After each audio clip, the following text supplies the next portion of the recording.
কেমন আছো? ভালো। জিজ্ঞেস করবে না আমি কেমন আছি? ইচ্ছা নেই, আগ্রহও নেই। অনেক বদলে গেছো তুমি ফাহমি।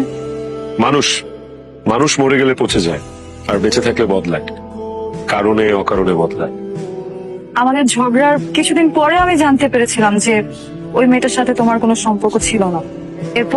তারপর আপনি আমাকে অনেক খুঁজেছেন, কিন্তু পাননি। ফাহমি, 2 দিনের জন্য আই এম রিয়েলি সরি। আমি না রাগের মাথায় কি কি বলে ফেলেছিলাম আমি নিজেও জানি না, কিন্তু আমি এখনো তোমাকে ভালোবাসি ফাহমি। Nice jokes. জোকস তো ভালো ছিল। একদিন পর বুক ফেটে হাসি আসতেছে। আমি জোকস করতেছি না, আমি সিরিয়াসলি বলতেছি। লজ্জা লাগে না? লজ্জা শরম নাই আপনার? একটু তো হায়া লজ্জা শরম এগুলো থাকা উচিত একটা মানুষের। ভালোবাসা মানে কি? ভালোবাসা মানে বোঝেন? ভালোবাসা মানে হচ্ছে making commitments, fulfilling those commitments.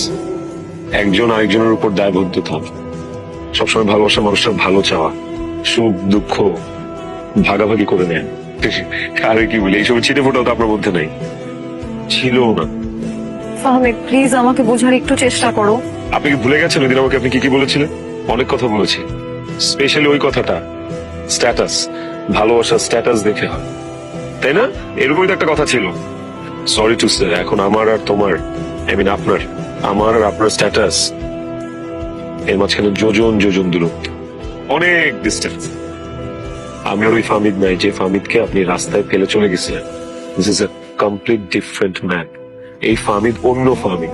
তার প্রতি আমার কোনো রাগ ক্ষোভ গ্রাজেস কিচ্ছু নেই, মাফ করে দিচ্ছি। বাট একটা কথা কি জানেন, আপনি চলে যাওয়ার পর আমি আর কাউকে ভালোবাসতে পারিনি। আমার মধ্যে থেকে ওই ভালোবাসাটা জন্মই নেয়নি কারোর জন্য। আজ পর্যন্ত আমি আর কাউকে ভালোবাসিনি। আমি জানি না আমি আর জীবনে কোনদিন কাউকে ভালোবাসতে পারবো কিনা।